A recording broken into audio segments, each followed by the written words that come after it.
Okay, here we are back on record. I wanted to show you what a drone brood looks like compared to regular broods. So I'm going to start with the frame and just kind of slowly tilt it. Do you see the way I've got, okay, brood. First of all, what is brood in case you don't know? Brood is baby bee. Okay, it starts out as the egg, which I showed in the video just a minute ago. And then it starts to go into a pupa and then a larva form. I always say larva, larva, larva. Well, there's pupa, there's larva, and then there's pupa, right? Larva, egg, larva, pupa. Ask one of my kids. They would know the answer. They know everything. Okay, so starts out as little wiggly worms before it gets any legs, basically. Little white in there, the little white things. I showed you some on the other video that were just glistening. You could kind of see the ribbed pattern of it. Now, there we go. We got a little better image quality. You can see, let me blow these bees away. Okay, now you can see a lot better the white. And then they cap the brood over, which is what you see where it's brown, where it's filled in. You can't see in the hole anymore. That's capped brood. Now, if I turn it to the side, you see how these ones right here are raised up and they're so much higher. It's a domed brood. Okay, that is drone brood. Domed is drone. And the reason why it's bigger is because they're bigger bees. Sorry, itch my nose. Okay. The sweat dripping off my nose is kind of tickling. The drone that I showed you a minute ago is larger than the other bees. So, as a baby, it needs more space too. And you can see as I tilt it to the side how much higher it is than the rest. And there was an awful lot of drone brood on this frame, which had me slightly concerned that I had a worker bee laying, which is why I wanted to get zoomed in on those eggs and really make sure that I had good center singular eggs on that frame, which I did. So we should be good.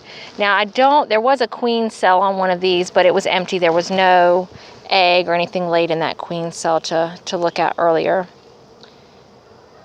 But I did want to show you that because I was a little confused about what domed meant. Matter of fact, oh, look right here. That one hasn't been capped off yet. Where'd it go? Down to the bottom. Okay, there we go. Look, that one hasn't been capped off yet.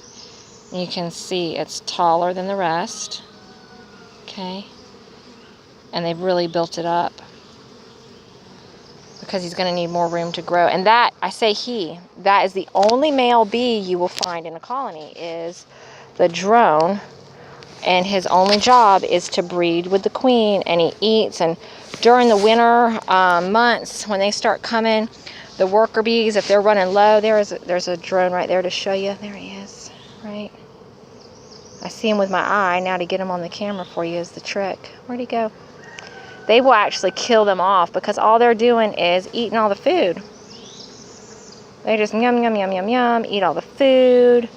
And they don't need the unnecessary taxing on their supplies during the winter months. So they will kill off the drone. The worker ladies will kill them. Yep. That's their only use for the male bee in the colony is for breeding. And I could just sit here and look at these crazy bees all day. There is quite the activity going on there, smelling those frames that are over there thawing out. They were almost completely thawed, but they were still cool to the touch. Hopefully there's no hazards of them getting on them while they're cool still. They're thawed, they're just cool. That's why I've got them sitting right there in the sun, kind of warming up in an empty box for a minute. I'm gonna pause this and so I can gently set this frame back down. Good old pause with gloves, pause. Pause. All right, I'll get this glove off.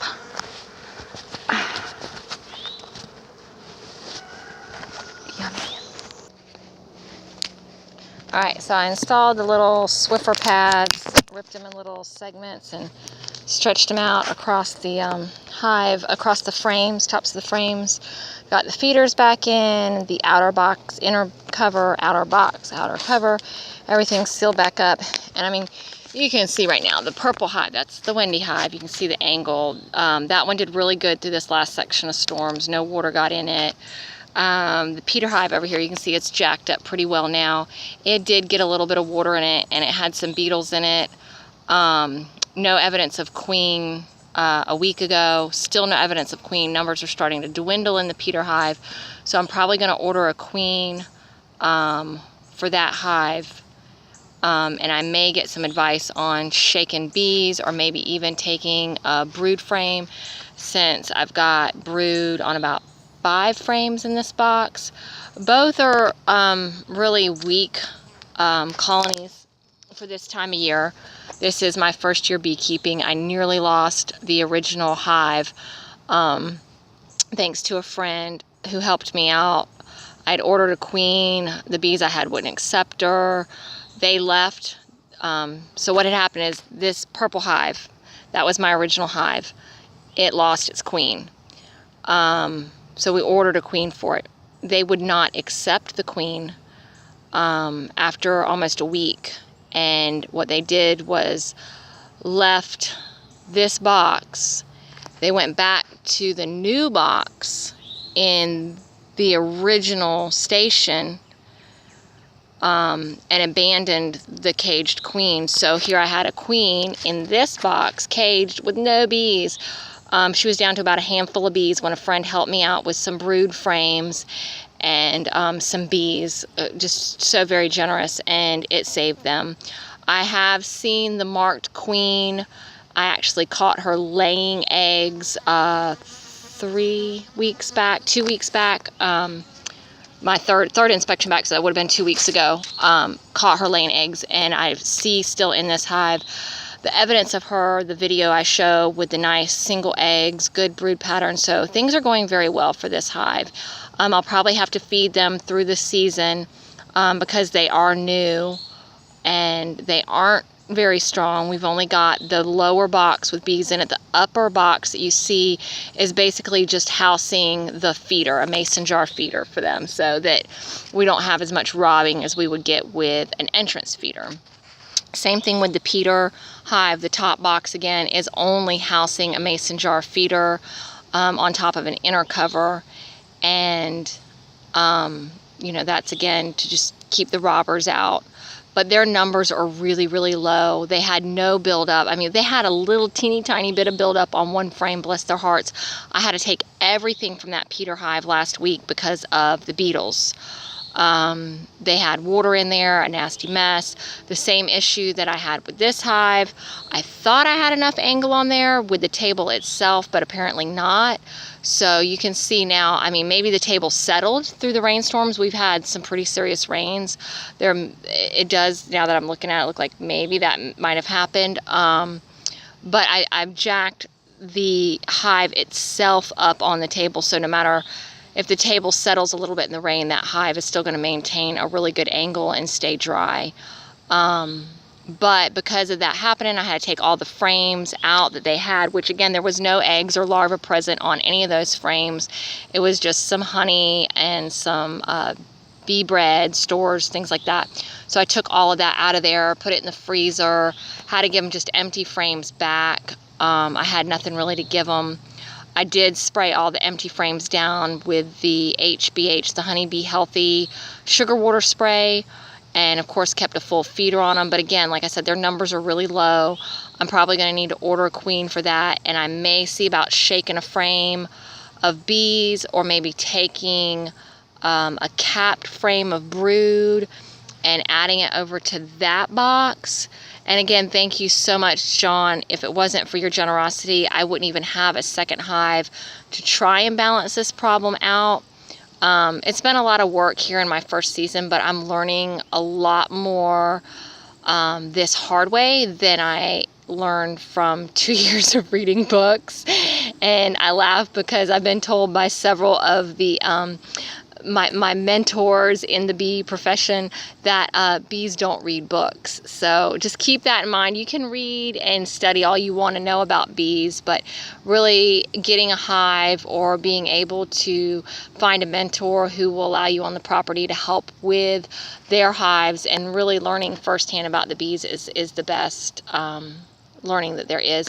And you know, a lot of the books too, I've noticed, are focused on more northern regions, whereas, you know, Florida, we've got our own climate, we've got our own problems, we've got our own seasons. So really getting either a book specifically on your particular climate and region, or finding a mentor in your area is really going to give you the best advice you can get and the best education.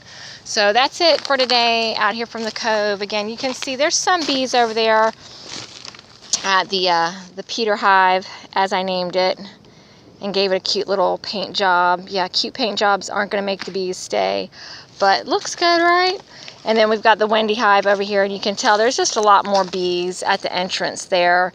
And there's probably, you know, 50 times the amount of bees that you see on the inside that you see on the outside of both boxes. But still, that's low numbers for a colony. So we're going to see what we can do about that. And I'll probably get back with y'all in a few days. We'll do a queen installation on the Peter Hive.